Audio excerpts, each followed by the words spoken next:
ñu ngi gërëm askanu Sénégal ci seen soutien au président Bougane Gueye Dany soutien tamit bu ñu indi tamit à la coalition Sàmm Sa Kàddu luñ ci ñaaru rek mooy lu ñëpp a gisoon mu fës ñu wax ko mu am ay nit ñu ci jot a wut porox ndóol pour yàq suñu campagne wala déstabiliser suñu coalition tey nag duñ ko waxee woon te noonu la ko yoon waxee tamit mooy Bougane Gueye Dany deful dara dañ ko jaayoon doole te mais biralaat wax ci dëkk bi dafa amoon yaakaar bu ñu fi amoon doon woote la séparation des pouvoirs damay waxaat encore du ma waxoon tey ci suba am na benn Samba Boy bu ne moom dafa bëgg a doon député ci assemblée nationale aldul kalpe lu toll ci juróomi milliards gis ngeen le crime qu'il a posé avec préméditation annoncé crime am dem defi crime am te ba tey kenn waxul ci waxam Bougane Gueye Dany bi doon jël ndimbal ci turu coalition Sàmm Sa Kàddu di ko yóbbu ay concitoyens sénégalais ñu téye ko jaay ko doole te ñëpp xam nañ ko bu baax a baax a baax kon loxo gendarmerie raxu si parce que tey gendarme yu fi plaidé ils ont tous plaidé à décharge donc ça veut dire que dafa amoon loxo bu duggoon ci dossier Bougane Gueye Dany ba ñu téye Bougane Gueye Dany te loxo jooju dama koy duut baaraam mooy Mimi loolu mooy wax ci ñu bëgg nag askan bi déggee ko noonu yaakaar bu ñu amoon ci régime boobu tey wane nañ seen bopp heureusement que la justice a décidé de rester debout parce que nag ku def lu baax ñu ne def nga lu baax tey la justice sénégalaise a dit le droit ñu ngi féliciter tamit les avocats de Bougane Gueye Dany parce que ba ñu déggee le procureur on a franchement eu mal pour notre pays parce que procureur dafa def benn plaidoirie kenn xamul est-ce que dicté la doon réciter wala kenn xamul est-ce que da doon wax ay wax yu jóge d'une autre planète parce que lu Bougane def ñëpp a ko gis ñëpp ci teg seen bët suba nag incha allah dinañ commencer suñu campagne am nañ retard bu mag a mag a mag comme nu ngeen ko xamee retard bi c'est dû d'abord à la prise d'otage Bougane Gueye Dany mais retard bi tamit c'était aussi dû à l'attaque contre le siège de Sàmm Sa Kàddu daanaka lépp lu ñu dajale woon ci ay t-shirt ci ay spécimen taal nañ lépp wante yàlla ci mbaaxam may nañu as tuut ndax ëllëg ñu mën a commencer fii bi Tambacounda def commune bi ak def département bi et puis commencer nag enchaîner ak suñu campagne di sakku tamit ci mbokk yi nañu bàyyi xel coalition Sàmm Sa Kàddu le 17 novembre ñuy sakku ci askanu Sénégal ñu sànjil seen xob coalition Sàmm Sa Kàddu pour une assemblée de rupture mais fu may gën a insister mooy sénégalais yi suñu bëggee am président de la république sénégalais laay waxal parce que fu mu nekk ne amagu leen président de la république seen président dafa catu dafa toogagul bu baax su ngeen bëggee am président de la république na ngeen voter la coalition Sàmm Sa Kàddu parce que ñun lu ñu tax a yóbbu assemblée nationale mooy góorgóorlu ba les institutions du Sénégal mën a fonctionner normalement di gërëm ñëpp di sant ñëpp jërë ngeen jëf. monsieur le maire ginnaaw bu ñu libéré Bougane léegi da ngeen di continuer def campagne yu day dem noppalu. non dañuy des tey fii Tambacounda fanaan Tamba suba suñu yeewoo suba incha allah ñu commencé suñu campagne ci jàmm ak salaam te di remercier tamit toute l'intercoalition parce que Sàmm Sa Kàddu gis ngeen leen fi tey mais wante gis ngeen fi tamit takku wàllu gis ngeen tamit coalition jàmm jëriñ donc di gërëm ñëpp di gërëm tamit la société civile di gërëm vraiment tous les acteurs qui prônent pour l'avancée de la démocratie sénégalaise te tey ñu ñëwoon tey fii fësal seen cofeel ci démocratie ñu leen di gërëm leen di sant. En français, quel est le sentiment qui vous anime au sortir de ce procès? Mais c'est d'abord un sentiment de rendre grâce à Dieu parce que comme vous le savez la prison ce n'est pas un endroit pour des personnes qui cherchent à œuvrer pour le développement de leur pays.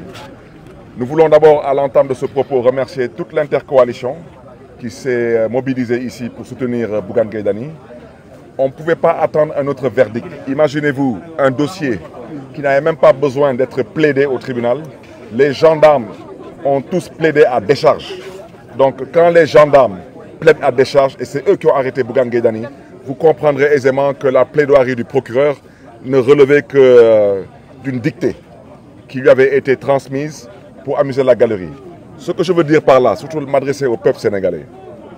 À la dernière élection présidentielle, les Sénégalais ont voté pour un changement. Aujourd'hui, force est de reconnaître, à l'image de ce qui s'est passé avec le dossier de Bougane Gueye Dany, que la justice, il continue à avoir des acteurs politiques qui cherchent à avoir une main mise sur la justice. Parce que je l'ai déjà dit, il y a à peu près 72 heures, un homme qui se trouve être candidat aux élections législatives a posé un acte criminel avec préméditation. Il a annoncé ce qu'il allait faire. Il a incendié un quartier général d'une coalition où se trouvaient 5 personnes. Jusqu'à l'heure où je parle, c'est comme s'il n'y a pas de justice dans ce pays pour traiter son cas. Et au même moment, un patron de presse qui emploie des centaines de personnes dans ce pays, qui est leader de parti politique, qui est investi sur une liste validée par le Conseil constitutionnel, qui se levait pour aller avec ses colistiers amener de l'aide au nom d'une coalition à des populations qui ont été victimes d'une catastrophe naturelle. Cet homme a été pris en otage et cette prise d'otage a affecté la campagne de la coalition Samm Sa Kàddu. Et aujourd'hui, tout le monde peut constater que si ces gendarmes eux-mêmes ont plaidé à décharge, c'est qu'il y a bien une main étrangère à la gendarmerie qui a voulu prendre Bougane Gueye Dany en otage avec pour seul objectif de discréditer la liste Samm Sa Kàddu ou de la déstabiliser. Nous félicitons la justice sénégalaise aujourd'hui qui a dit le droit, mais surtout qui a montré qu'elle a choisi de rester debout. Parce que dans un pays où il n'y a plus de justice, malheureusement, c'est l'anarchie qui prend le dessus. Donc demain, nous allons nous mettre au travail, nous allons mettre les bouchées doubles. Nous commencerons par la commune de Tambacounda, ensuite le département de Tamba. Nous terminerons la région avant d'aller dans les autres contrées du Sénégal. Donc nous voulons vraiment remercier tout le monde et surtout vous de la presse. Vous remercier pour votre présence, mais surtout pour votre constance auprès de ce qu'on considère comme étant une démocratie craquelée. Merci. Anta Babacar.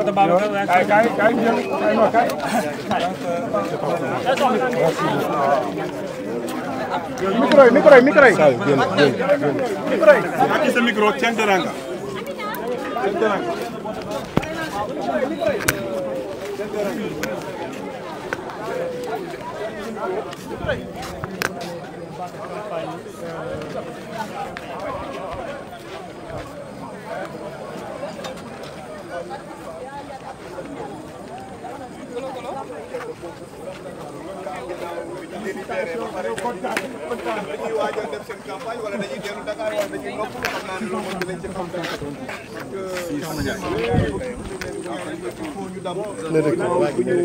libéré ki nga xamante ne mooy Bougane Gueye Dany nekk leader ci coalition Samm Sa Kàddu ñoom nag actuellement ñu ngi nii Tamba wala daal di jëlaat li nga xamante ne mooy seen convoi daal di tàmbali baatu li nga xamante ne mooy seen campagne. gis ngeen leen les leaders de Samm Sa Kàddu ñoo nekk nii ñoom nag ñuy wane satisfaction bi nga xamante ne am nañ ko tey ginnaaw bi ñu libéré ki nga xamante ne nii mooy Bougane Gueye Dany le leader de Gueule Tapée ñoom wax nañu daal dina njëkk ni seen kàddu. Papa Ndiaye Coppet ñoo ngi ñëw.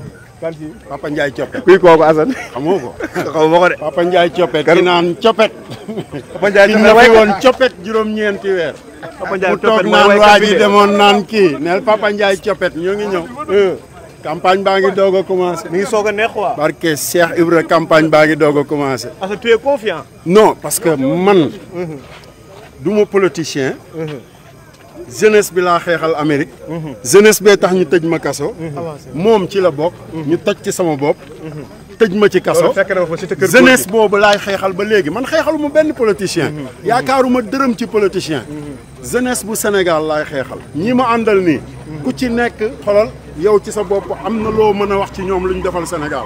wax ma Papa Ndiaye Coppet moom lu ñu defal Sénégal. voilà dégg ngeen discours bi nga xamante ne Assane def na ko kàddu yi nga xamante ne mooy Diouf def na ko da ngeen jàkkaarloo ki nga xamante ne mooy Thierno Bocoum xanaa ñu daan ma jël quelques questions am nga dox nga waxaale tey nan nga jàngee li nga xamante ne moo jóge ci biir.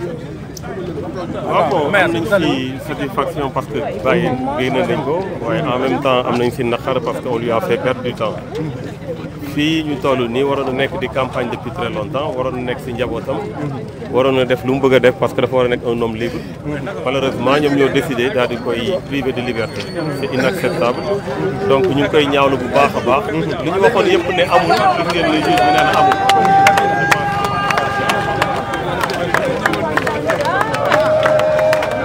voilà yéen a ngi gis ni les leaders de Sàmm Sa Kàddu yéen a ngi gis ni les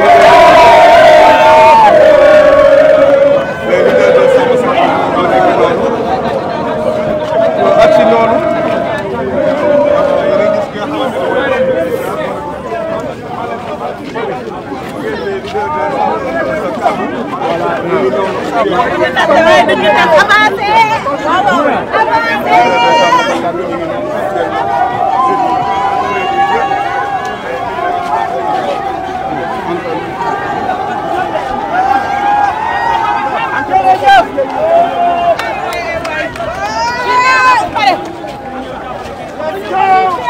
xamante ne mooy voilà Babacar